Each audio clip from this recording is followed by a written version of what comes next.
Hi, I'm Erin Spors, and today we're going to talk about and sit with gratitude. Having a regular gratitude practice can be a really important part of your mental health and your daily self-care because it's in most of our nature to see the negative, to develop, if we're left to our own devices, some negative thinking habits. Because it's just how our minds work for our own survival. That we stop seeing what's around us all the time, and that our focus rests on what's different, what's a problem, what needs to be solved, what are we lacking. And so just kind of by nature, if we don't have any structure in place, a habit that we build to appreciate what's always there, what abundance is offered to us, then we're going to stop seeing it. Then so much of our mental energy rests on the negative, the problems in our lives.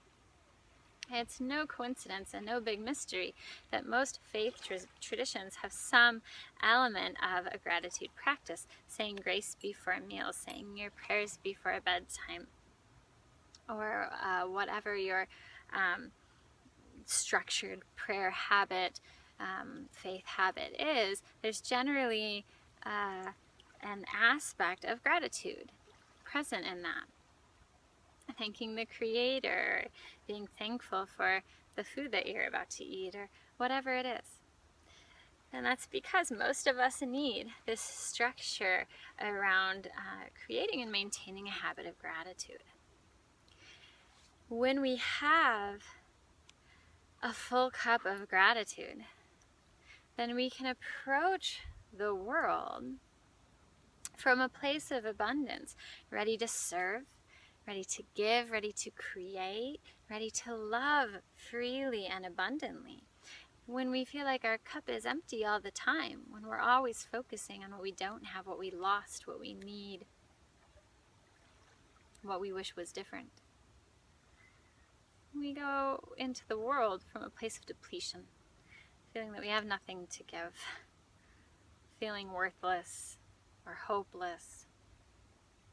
So it's important, this practice of gratitude.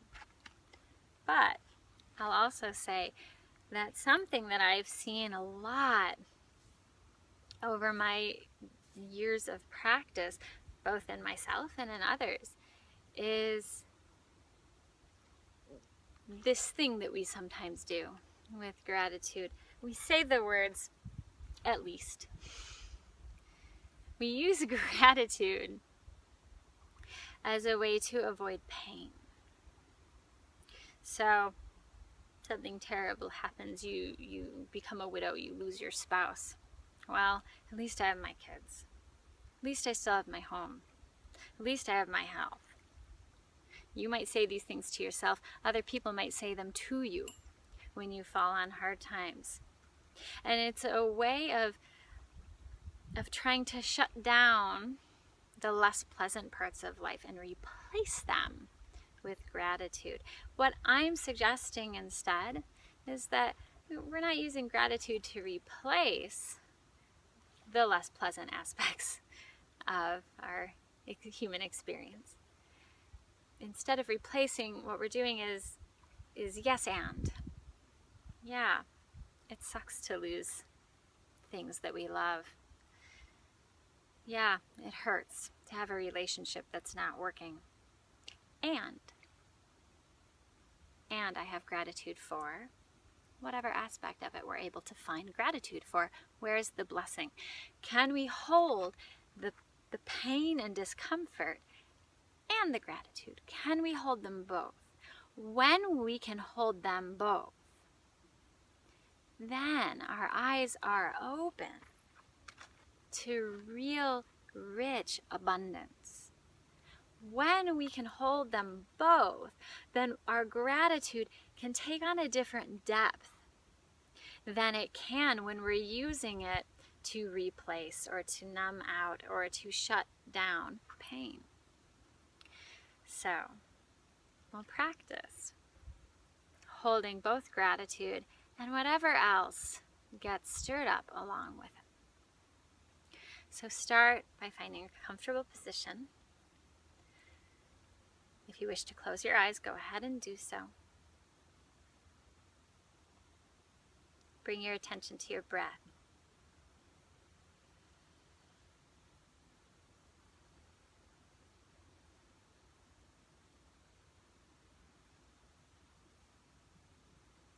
And we can start right there with our breath. Having gratitude for breathable air.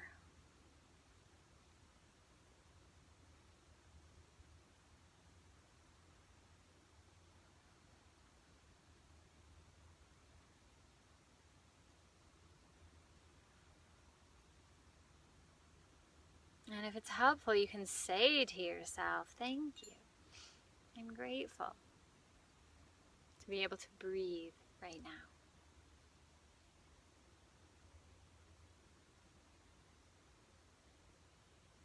Feel the place in your body where you're resting on the earth or your chair or your cushion, whatever you're resting upon. Feel that connection.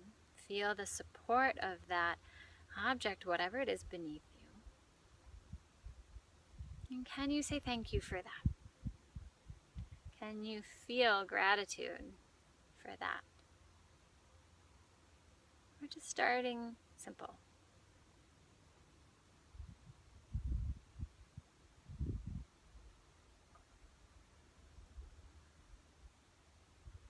And you might start to imagine the larger space around you. What else is there?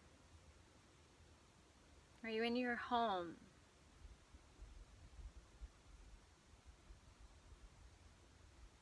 Do you have shelter and furnishings and clothing to be thankful for? And it doesn't mean that any of these things are perfect or exactly what you want, but it's a blessing. It's an abundance. It's there. Can we be grateful for that? As well as hold whatever feeling or truth is around what you also long for.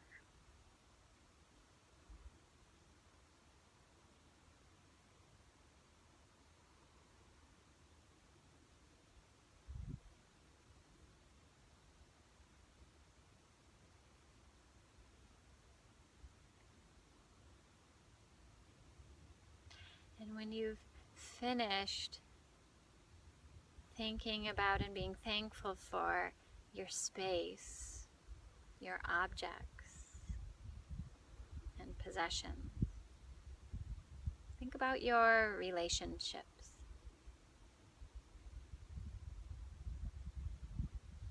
Do you have relationships that nourish you, that feel good, that are easy to find gratitude for? Feel where that gratitude lands in your body. What does it feel like to be thankful?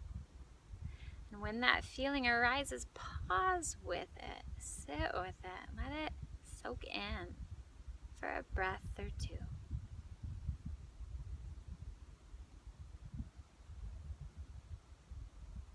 And then move on. Find something else, someone else. From your present to your past.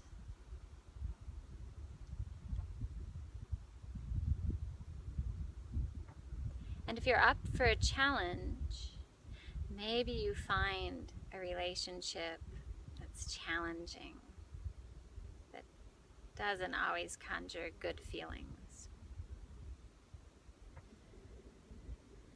Can you find some gratitude there?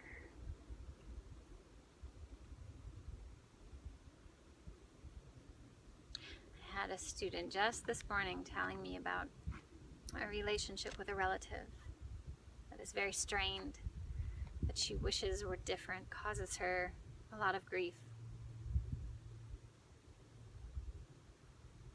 She desperately longs for it to be different.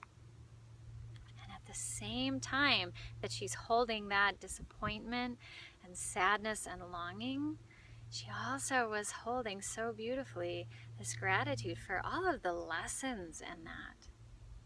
for the example that this person is setting for her, for how she does not wish to be in relationships with others, for all of the intention, good intention that this person has offered her, although it didn't land right.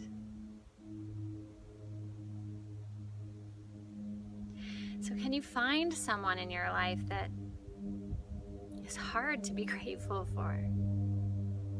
Can you hold the pain that that relationship causes right alongside the gratitude? Sometimes this practice can feel impossible. How can I be grateful for someone or a situation that was devastating?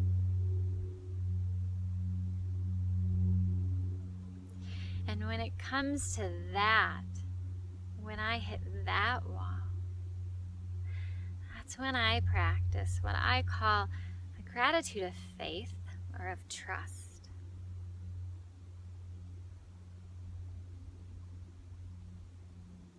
Offering up a thank you for something that I don't understand yet. Trusting that there will be boons, there will be blessings that come from this. Somehow, I just don't see it yet. I trust that they're there. I'm grateful that they're there.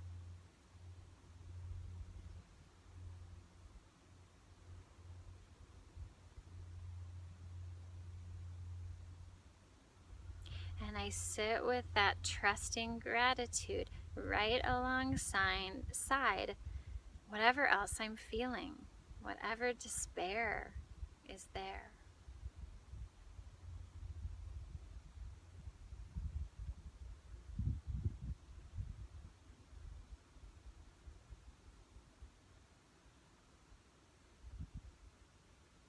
Keep moving. Imagining your way through your world, your relationships, your work, your situations. Whatever comes up, what is there to be thankful for about that person, situation, experience, quality, thing? Feel the gratitude. Pause with it.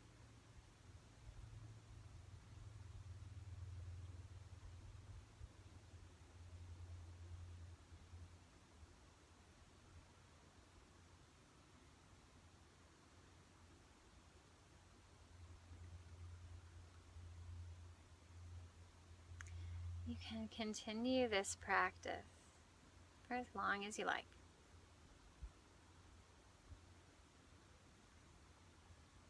You can direct it however you like. Maybe you have a challenging situation in your life right now.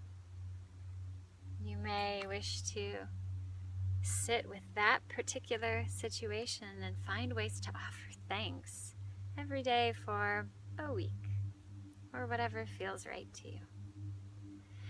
And watch how that shifts your approach, your interaction with that situation or with just the world in general, with life.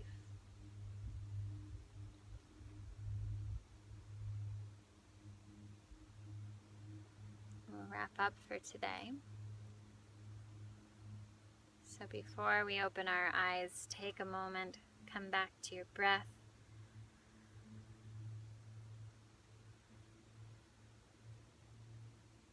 Notice again the places where your body is resting into the support of whatever is beneath you.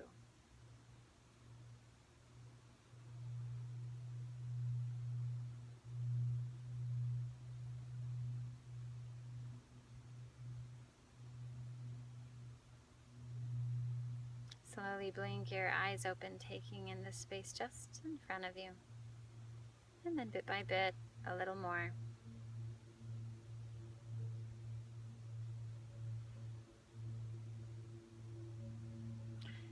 Thank you for joining me today. In gratitude to you. Namaste.